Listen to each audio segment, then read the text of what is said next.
Do you feel like you're playing the same blues licks over and over? It's getting a little boring, right? It's getting a little stale. Let's really spice up those blues guitar solos by utilizing all 12 tones and how they fit in a 12 bar. If you don't know, my name is Ryan Gahn. I've been helping guitar players for over 20 years get out of that really boxy, pentatonic, boring guitar solo plateau that we all get into and bridge the gap between their creative ideas and what they're able to play. If you would, hit the subscribe and bell notification to get more videos on how to make your guitar playing better. All right, let's start with our minor pentatonic. I'm going to be doing this in A, right? Just a regular old A blues. If I have my A minor pentatonic, my 1, my flat 3, my 4, my 5, and my flat 7. All right, those are going to be my first 5 notes. You should know already, but you might not, that if I really want to drive a bit of an emotional arc, I can land on my flat 3 or my flat 7, and then to release that, right, to release that tension, I have my root notes, right, which kind of gives me a little bit more of a settled feel. The 4 and the 5 act a little bit neutral.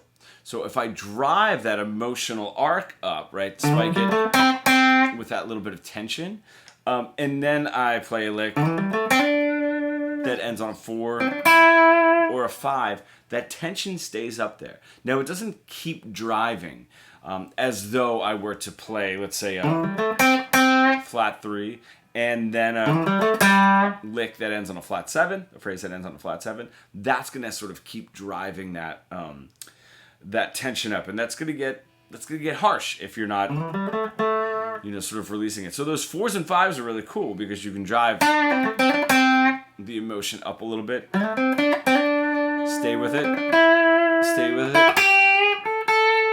and then finally release it with the root note. So that being said, that's how we can utilize the 1, flat 3, 4, 5, and flat 7 of the A minor pentatonic. Let's add the next note, the 6th note, okay, is going to be that sharp 4, my blues note, okay? Great tension. It drives a lot of tension based off of that root note with the tritone, okay? And that's what gives it just that super bluesy feel. If I have a lick, all right, that works, right? Over my blues. But if I get that blues note in there, definitely gives a better bluesy feel, right? A little bit more of a tense feel, especially if you sit on that note a lot. Right? If I just put this backing track on really quickly, I'm going to try to fast forward. So that difference, right? It's going to drive a lot of tension with that A7, and of course even the 4 chord, the D7. So that's how I would utilize the next note of kind of getting these 12 tones in. Okay, so now I'm up to 6. Now I'm just going to start on the root note and go up chromatically and explain how I would use each one of these notes in my blues solos. So if I have my root note, awesome. If I have my flat 2, right, half step up from the root note. This is very, very specific. Okay, this gets that feel, okay? How I would utilize it. And Steve Ray Vaughan and Joe Bonamassa don't only use it over the 5 chord. I use it only over the 5 chord. Let me show you what I mean. If I'm in that A blues, that note, E, the 5th fret of my B string, is going to be my 5, right? E is my 5. 5 chord, so that's my 5 note. Now, if I build this, a 5 to 8 on that B string, and then a 5, 6, 7, right, however I want to play that lick, what I'm creating there is, if I get to that 5 chord, I can play a 1 according to the 5 chord now, because that's my 5 note. A 1, flat 3, 4, sharp 4, 5, right? A blues scale right off of my 5 chord. That's the way that I utilize that half step above the root note or that flat 2, personally, right? Some other people add that little bit of a Phrygian sound, because it's a very Phrygian sound in there, that flat 2. a little bit throughout the 12 bar, right? They'll play it over that one chord a little bit. So that's how I do it. Next note, the 2. I love using the 2 as just accentuating my 5 chord. So when I get to that 5 chord, that 2 is the 5 of the 5 chord. It's a great note to land on when you get to that 5 chord. I also, because if I have this,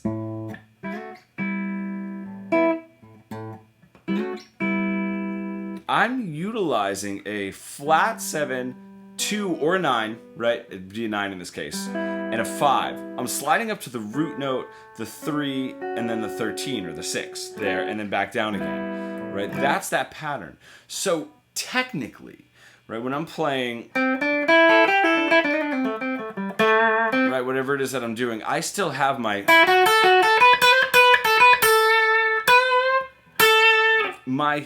6 and 2 or my 13 and my 9 readily available.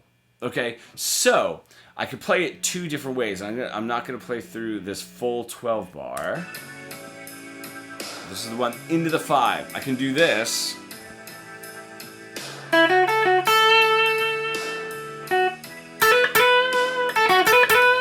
For the 5 chord, or I can just let it come back down around.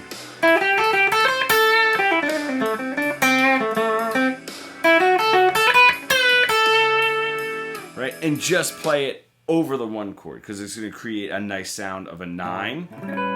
Right, so that's going to be available anyway. But I like to use it sometimes to really accentuate that 5 chord. Now, moving up, flat 3, already got it. Major 3rd. Now, the major 3rd, just randomly throwing into this 12 bar. I'm going to rewind it. All right, here we go. Instead of, I can do that flat 3.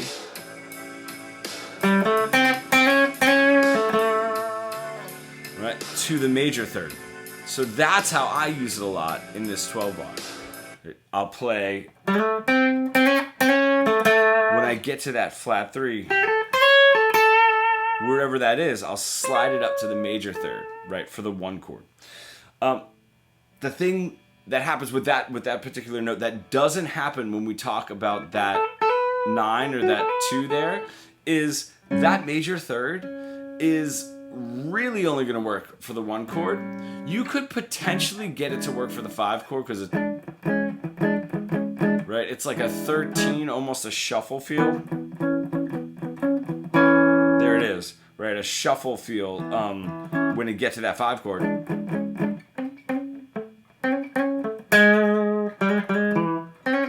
Right, for that 5 chord. But that 4 chord, it's going to be really wild to use just because the 4, we have the 4, the root note of the 4 chord, and then we have the flat 3, and then that major 3rd is tucked right in between the 2. So unless you were like using it as a chromatic to get up to the 4, it doesn't really work, especially in that way. Or sometimes you can get a really cool sound too if you slide into that major 3rd or hammer on into it and end on your flat 7 instead of your root note. I really like that sound. So that's how I would use the major 3rd, right? Primarily over that 1 chord. 4, we got that. Sharp 4, we also got that. 5, that's also in our minor pentatonic. The flat 6, this is a very spicy note.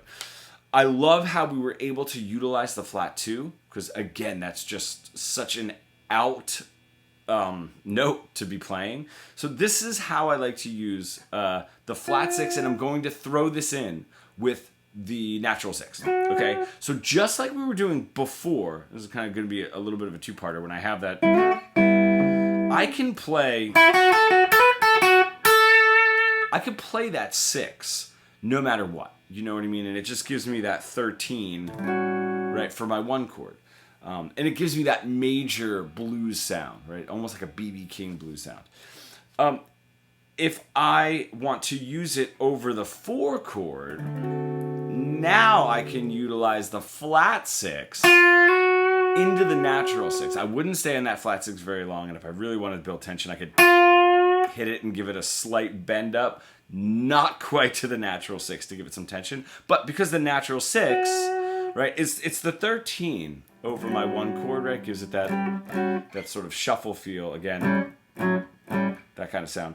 But over the 4 chord, it's the third, it's the major third, right? That's why I really like using it, and that's why I really like sliding into it, right, when I'm on that 4 chord, because it gives me that minor to major sound for the 4, right? And I really like that sound. It's a really, really cool sound. So that's how I utilize the flat 6. I utilize the flat 6 to slide into the natural 6 over my 4 chord, or I can use the natural 6 just generally in in my 12 bar over my 1. This is how that sounds, okay? So let me get back to the count off here, so we can hear it from the beginning. So my minor blues now.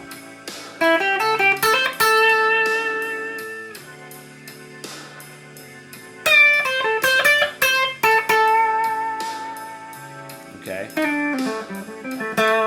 Now the 6 over the 1 chord, now over the 4 chord.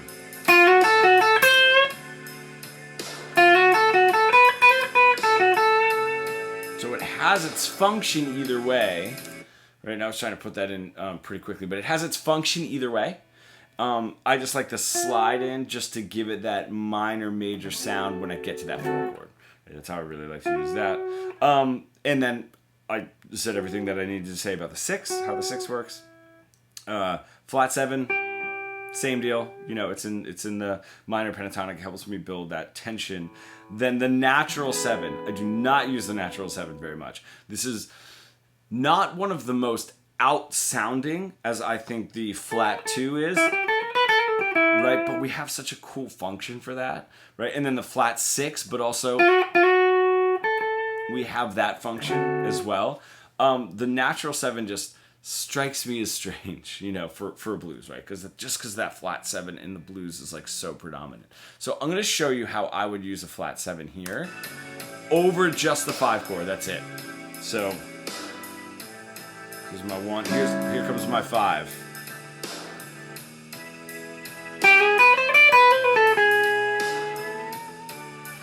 Right, kind of weird. Now I'm sliding into it, right, and I'm still kind of getting that natural 7 over the 5, right, because it is the major third of that 5 chord. Don't use it too much like any other way, but I'll give you a full 12 bar leading up to that 5 so you can sort of hear it. I'll throw some of these other ones in there. 1 chord, there's my majors, 3, slide into my 6 for the 4,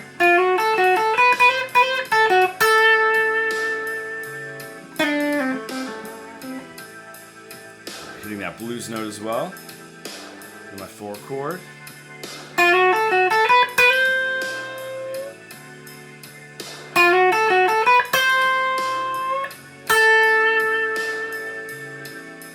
now the 5 chord coming up, I'm going to utilize that major 3, or major natural 7, I'm sorry.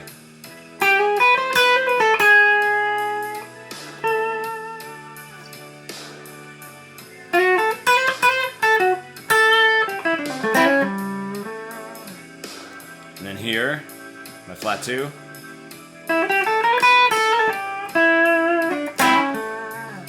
So, a bunch of ways you can use it, but how I get in there, natural 7 for that 5 chord, because it's the 3 of that 5 chord. Right, and I actually will throw what I did here. I'm playing what would be a Mixolydian flat 6 over that 5 chord. That C is a flat 6. There's my 5, right? The 2 of my blues scale, right? The 2 of my A is the 5 of the 5 chord. I'm gonna throw in that flat 3, that minor third, which is the flat 6 of the 5 chord. I know this theory might be a bit much, but that's a Mixolydian flat 6 right there, then I'll end on that natural 7 if I really want to give it that sound. And then bend it up into the root note when it gets to the 4 chord. What that does is the Mixolydian flat 6 is the 5th mode of melodic minor, right? So it's sort of giving me this 5th mode of melodic minor for a second there. And what it does too is that flat 6, which is the flat 3 of the scale, it ties me into blues still, because I'm getting that bluesy sound while adding that natural 7. So that's why I like it. Even sliding into it. And then bending up into that 1. That's how I would use it, that natural 7. So that covers everything. I'm going to try to call it out here. Everything that's not in the minor pentatonic. So blues note to the major 3rd, flat 6 to the natural 6 over the 4. And even that 2 in there. Coming into that 4 chord.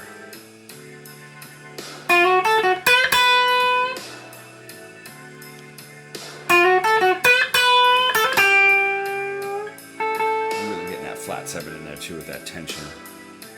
Now I've got my 5 chord here. I'll do my flat 2.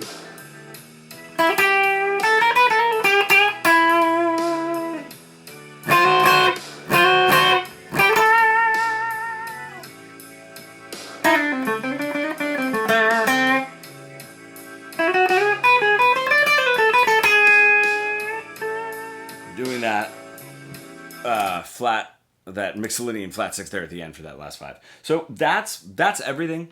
In the cool thing, I mean, whether you thought that was good or not, but the cool thing is that you can utilize this in phrasing, right? And it doesn't, even that first lick, it doesn't have to sound like, if you want to end it there, you could also bring it up to the root note, but it doesn't have to sound real like fusiony. You know what I mean? Like I'm purposely not really playing anything complicated. Actually, I have like I have a 16 gauge string. I use 12 gauges, and I have a B string on my E right now. So that's like really, really tearing me up. Nothing that you do has to be that complicated, or even like even those licks don't have to be very complicated. So it's really nice to just put in there. I wouldn't necessarily do a solo like that, right? I would stay a little bit more minor blues, minor pentatonic, and just sprinkle them in a little bit. Maybe a flat 6 to a natural 6 over the 4 chord. I tend to switch from that minor to